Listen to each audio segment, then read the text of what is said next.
मैं इसमें यही कहना चाहूँगा कि इसमें सबसे बड़ा रोल और ये मैं बात आज नहीं कह रहा हूँ, जिस दिन जो एग्जिट पोल आए थे और उसमें बीजेपी की हार दिखाई जा रही थी चारों तरफ, पांचों राज्यों में, उस दिन भी मैंने ये कहा था और मेरा ट्विटर हैंडल इस बात का गवाह है, आप लोग देख सकते हैं सब चेक करके, कि चुनाव में कोई भी जीते कोई भी हारे, चुनाव सिर्फ और सिर्फ पेपर बैलेट से होने चाहिए। ईवीएम का चुनाव धोखा है और धोखा ही रहेगा। और इसमें जो भी रूलिंग पार्टी होगी उसको ईवीएम के चुनाव कराने से, जो भी रूलिंग पार्टी होगी चाहे कोई भी हो, 20 से 25% तक के वोटों का हेर फेर धांधली करने का स्कोप रहता है, अभी तक की जो टेक्नोलॉजी है। इसके बाद ये और भी इम्प्रूव की जा सकती है। लेकिन कांग्रेस के कोई बड़े नेता तो ऐसा नहीं ईवीएम के ऊपर आरोप लगा रहे हैं। नहीं, ये तो कांग्रेस के नेताओं से पूछिए, कांग्रेस में बड़े नेता तो कौन है? एक तो गांधी फैमिली के लोग हैं और एक खड़गे साहब हैं, और कौन बड़ा नेता है कांग्रेस? लेकिन उनने तो अभी तक नहीं कहा है। हाँ, तो ये हर एक पॉलिटिकल पार्टी की अपनी अपनी स्ट्रैटेजी होती है। मैं इस बात को कैसे कह सकता हूँ? मुझे पता लगा है कि 2 कांग्रेस के वरिष्ठ नेताओं ने ये बात कही भी, एक दिग्विजय सिंह साहब ने कही है और एक शिवसेना के संजय रावत साहब है, वो अखिलेश यादव साहब का मैंने अभी देखा नहीं है। तो अब जब अखिलेश यादव जी कह रहे हैं, वो उत्तर प्रदेश यानी कि देश के सबसे बड़े प्रदेश के चीफ मिनिस्टर रहे हैं इतनी छोटी उम्र में, वो कह रहे हैं, संजय रावत जी कह रहे हैं जो इतनी साइंटिफिक बातें करते हैं, और दिग्विजय सिंह जी कह रहे हैं, तो अभी किसी के कहने की बाकी है ज़रूरत। लेकिन हम लोग, बामन मेश्राम साहब, भानु प्रताप जी, मैं, ये बात हम कितने सालों से कह रहे हैं। हमसे पहले जब कांग्रेस का राज था तब सुब्रमण्यम स्वामी जी ने ये बात कही, तब अडवाणी जी ने भी एक बार ये बात कही थी। लेकिन मेरा ये मानना है कि अहमद पटेल साहब जो थे, उनके तार भी जुड़े हुए थे आरएसएस से, और उसी की बेसिस पे 2014 का चुनाव जो मोदी जी जीते थे, वो ईवीएम की बेसिस पे जीते थे। क्या लग रहा है उस वक्त अहमद पटेल साहब उनके मित्र थे जिन्होंने मदद की। आज तो खैर मित्रता की उन्हें किसी की ज़रूरत ही नहीं है। अमित शाह जी और अडानी जी उनके मित्र काफ़ी हैं पूरी दुनिया को कब्जा करने के लिए, पूरी दुनिया को कर लो दुनिया मुट्ठी में करने के लिए। लेकिन तमाम जैसे मैंने ग्राउंड में रिपोर्टिंग की, तो तमाम जो लोग हैं वो कहीं ना कहीं हिंदू राष्ट्र के ऊपर वोट दिए जा रहे हैं, जो हिंदू राष्ट्र बना रहे हैं, 5 किलो राशन दे रहे हैं। हिंदू राष्ट्र में क्या ये भी कॉन्सेप्ट है मनुस्मृति लागू कराने के अलावा कि 5 किलो राशन की भीख के लिए देश के 80 करोड़ लोगों को भिखारी बनाने का भी एक एजेंडा हिंदू राष्ट्र में है क्या? तो ये 5 किलो अनाज के भिखारी बनने के लिए देश में लोग वोट देंगे क्या कभी?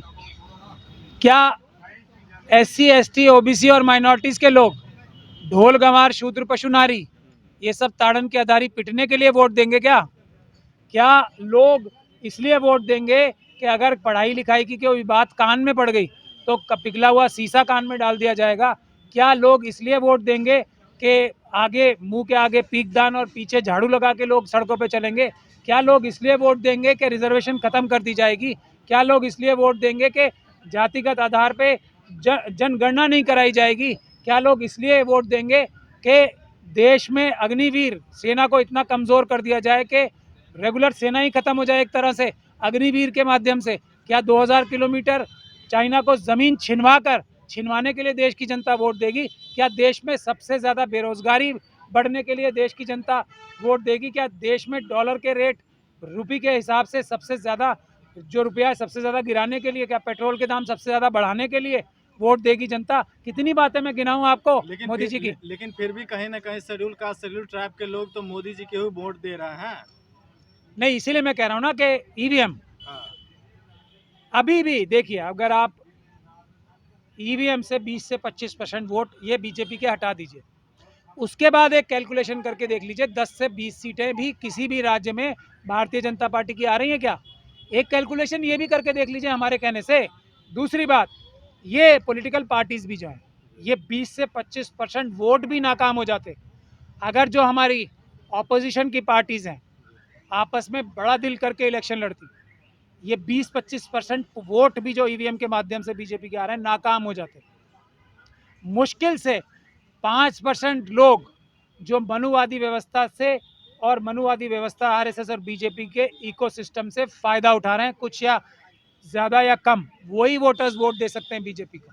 बाकी कोई आदमी बीजेपी को वोट दे के तैयार नहीं है, कोई आदमी आरएसएस के लोगों को वोट दे के तैयार नहीं है। लेकिन अगर एडजस्ट करके अखिलेश यादव जी को एडजस्ट करके, मायावती जी को एडजस्ट करके, जो गोंडवाना गणतंत्र पार्टी है उसको एडजस्ट करके चला जाता, तो इस इलेक्शन में भी ईवीएम के बावजूद भारतीय जनता पार्टी का एकदम सुपड़ा साफ हो जाता, उन्हें एक एक सीट लानी भारी पड़ जाती। लेकिन कांग्रेस का एक नेता है कमलनाथ, वो तो अखिलेश जी को अखिलेश वखिलेश बता रहे थे कुछ ही दिन पहले इंडिया गठबंधन में। वो कह रहा था छोटा चेहरा है, छोटा नेता है। नहीं तो बाबा साहब डॉक्टर भीमराव अम्बेडकर ने जो संविधान बनाया है ना, उसमें छोटा बड़ा होता ही नहीं है। यही बुनियादी बात की कमी है, ये सोच की तो कमी है कुछ लोगों में, जो अलग अलग पार्टीज में है, लेकिन उनमें सोच वही मनुवाद की है, छोटा और बड़ा की। छोटा और बड़ा तो कोई होता ही नहीं है ना। अब छोटा जिसको माना उसकी वजह से भी कुछ तो वोट नुकसान हुए। और मायावती जी और गोंडवाना गणतंत्र पार्टी अगर छत्तीसगढ़ में, और ये जो अमित जोगी, जो अजीत जोगी जी के बेटे हैं, उनकी पार्टी के साथ मिलके अगर ये चुनाव होता, तो मैं देखता हूँ कि बीजेपी को 5-5 सीटें या 10-10 सीटों से ज़्यादा कहाँ से आ जाती, किस स्टेट में आ जाती। राजस्थान में भी देख लीजिए, अगर जो बीएसपी और जो दूसरी लोकल पार्टीज़ हैं वहाँ पे उनके साथ मिलके, और एक कुछ अगर कांग्रेस के अंदर भी जो एक कल्चर है ना, जो और ऐसा बहुत सारे राज्यों में देखा गया है, आंध्रा में, जो तेलंगाना में भी देखा गया है, जो मित्रता के आधार पे या जो ऐसे आधार पे टिकटों का वितरण भी हुआ है जो कि उचित नहीं था, उसकी वजह से राजस्थान और दूसरे राज्यों में भी नुकसान हुआ है। जब वेव लगती है ना, तो बड़ी पॉलिटिकल पार्टीज में ऐसा होता है कि इस वक्त जो भी छतरा पोते हैं अपने अपने के, इस वक्त तो वेव है, किसी को भी टिकट दे दो वो जीत जाएगा और वो हमारा आदमी रहेगा। इसका भी बड़ा नुकसान चारों राज्यों में हुआ है कि अगर जेन्युइन कार्यकर्ताओं को जेन्युइन ये हिसाब लगा के यहाँ पे इस क्षेत्र में इस कम्युनिटी के लोग ज़्यादा हैं, उनकी एस्पिरेशंस को ज़्यादा ध्यान में रख के टिकट दिए जाते, तो ये हाल तब भी नहीं होता। तो एक तो बड़ा दिल रखते सब, तब ये हाल ना होता। दूसरा, अगर जो टिकटों का वितरण भी वेव समझ के ना होता ना, कि किसी ने बड़े बड़े नेताओं ने अपने रिश्तेदारों तक को टिकट दे दिए ये सोच के कि यहाँ तो एकदम वेव आई हुई है, यही मौका है। वेव के जो लीडर बनते हैं ना, वो भी हर एक पॉलिटिकल पार्टी का नुकसान कर। सवाल ले लीजिए। मीडिया में कहा जाता है कि हिंदी पट्टी में मोदी जी का जो चेहरा है वो बहुत बड़ा चेहरा है, मोदी जी के चेहरे पे चुनाव जीता जा रहा है। हिंदी पट्टी कौन सी है? जो ये तमाम हिंदी भाषी में जो अभी 4 राज्यों में जो चुनाव हुआ है। गुजरात में हिंदी बोली जाती है, ऐसा मीडिया में कहा जाता है, पता नहीं मुझे। अच्छा, छत्तीसगढ़ में तो छत्तीसगढ़ी बोली जाती है। अच्छा, मध्य प्रदेश का मैं यही कह रहा हूँ ना, छत्तीसगढ़ में तो छत्तीसगढ़ी भाषा बोली जाती है।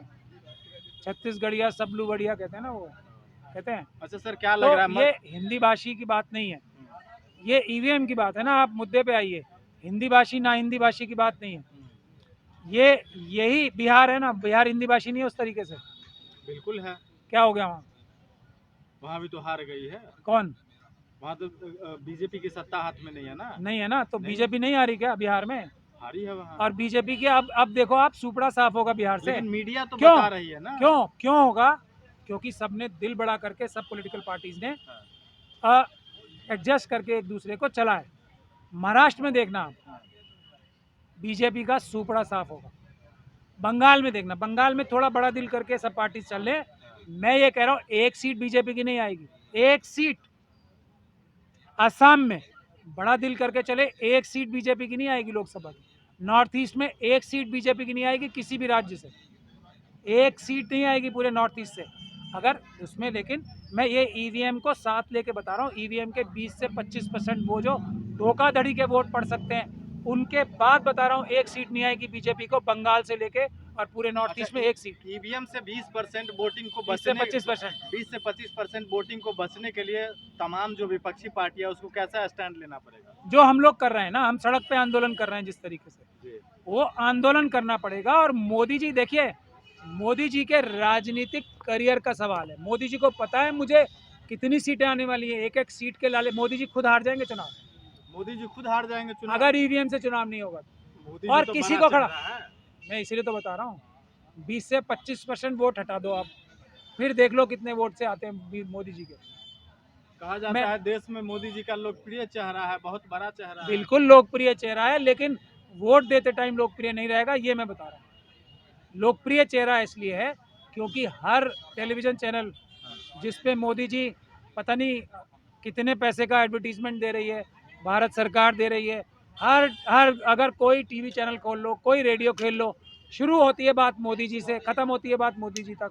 कोई एफएम चैनल खोल लो, कोई रेडियो खोल लो, कुछ खोल लो, मोदी जी और मोदी जी से ख़त्म होती है। तो और कोई चेहरा तो दिखाई नहीं रहा, कोई और कोई नाम ले ही नहीं रहा ना, ये मेन स्ट्रीम मीडिया जिसे मैं क्रिमिनल मीडिया बोलता हूँ। जब ये ले ही नहीं रहे तो किसका चेहरा और किसकी आवाज़ सुनोगे आप लोग? तो ये सब चीज़ें जो है ना, ये अत्याचार है, ये गलत है, ये डेमोक्रेसी के लिए उचित नहीं है। सर राजस्थान में जैसे ही बीजेपी की सरकार बनी है तो वहाँ पे जो तमाम जो जीते हुए लोग थे वो तमाम बीफ खाने को लेकर के सडनली कॉल करवा दिया गया है। जो यहाँ पे बीफ की जितनी सारी दुकानें हैं सारा बंद होनी चाहिए। सोशल मीडिया पे ट्विटर पे ट्रेंड भी चल रहा है। एक लाल मांस नाम की डिश है राजस्थान में, लाल मांस, जी पता है आप लोगों को? नहीं, मुझे नहीं पता। बहुत ज़्यादा टेस्टी होती है और वो जो हमारे राजपूत समाज के लोग हैं ना, वो लोग ज़्यादा अच्छी बनाते हैं लाल मांस। तो अब ये सब मोदी जी ने खुद कहा था ना एक बार गौरक्षकों के बारे में कि ये जो दूसरे तरह तरह के काम करते हैं, वो गौरक्षक बन के कोई और काम कर रहे हैं, ये सब उगाही के धंधे हैं। आज देखिए जो बीफ एक्सपोर्ट हो रहा है, सब के सब कौन लोग कर रहे हैं? आरएसएस और बीजेपी से कनेक्टेड लोग। और बीफ एक्सपोर्ट हो रहा है और देश में गौरक्षा का कितना बड़ा आंदोलन चल रहा है। वो आंदोलन किस लिए था कि ये जो बिजनेस है ना बीफ एक्सपोर्ट का, वो आरएसएस और बीजेपी को कब्जा करना था, वो उन्होंने कर लिया। अब बीफ एक्सपोर्ट आराम से हो रहा है, सब आरएसएस के लोग लेकिन आरएसएस के लोग ही तो गौरक्षक कर रहे हैं सारे। तो उसका असली मकसद बता रहा हूँ ना मैं आपको। ये बजरंग दल और विश्व हिंदू परिषद के जो गौरक्षक सड़कों पे घूम रहे हैं, वो ऐसे इल्ज़ाम कोई मैं पहली बार लगा रहा हूँ, 85 बार इल्ज़ाम लगते हैं ना कि ट्रकों से पैसे लेते हैं, ये पैसे लेके जाने देते हैं पशुओं को। और ये गौ की तो तस्करी सिर्फ तस्करी होती नहीं है, गौ वंश के जो पशु हैं उनको तो किसान अपने दूध के लिए या दूसरे कामों के लिए इस्तेमाल करते हैं। सिर्फ जो दूसरे पशु भी हैं ना, उनके ट्रांसपोर्टेशन के पैसे लेते हैं ये बजरंग दल और विश्व हिंदू परिषद के जो ये गुंडे मवाली हैं, जिनको जो खुद मोदी जी बोल रहे थे एक बार कि ये गौरक्षक नहीं है, उनको वार्निंग भी दी थी उन्होंने। क्या लग रहा है सर, छोटे छोटे राज्यों में जैसे प्रधानमंत्री स्वयं जा करके रैलियां कर रहे हैं, तो क्या ये प्रधानमंत्री पद के लिए मतलब शोभा देता है क्या? नहीं, ये तो बात अच्छी बात, कुछ चीज़ें मोदी जी की अच्छी हैं, वो सिर्फ झूठ बोलना बंद कर दें, वो देश को बरगलाना बंद कर दें, देश के साथ धोखा बंद कर दें। देश जो उन्होंने जिस संविधान की शपथ ली थी उस पर ईमानदारी से काम करना शुरू कर दें, तब तो अच्छी बात है कि छोटे छोटे राज्यों में जाके क्या गली गली में जाके भी प्रधानमंत्री को लोगों से वार्तालाप करना चाहिए। लेकिन मोदी जी धोखाधड़ी की मंशा लगती है हर बार उन्हें, संविधान को धोखा दे के अपने जो संविधान की शपथ ली है उसके खिलाफ जाके जो कार्य करते हैं वो उचित नहीं। अगर आपने अभी तक हमारा चैनल सब्सक्राइब नहीं किया है तो सब्सक्राइब करें और घंटी का बटन बिल्कुल भी दबाना ना भूलें ताकि सभी लेटेस्ट खबरें पहुंच सकें आप पे सबसे पहले।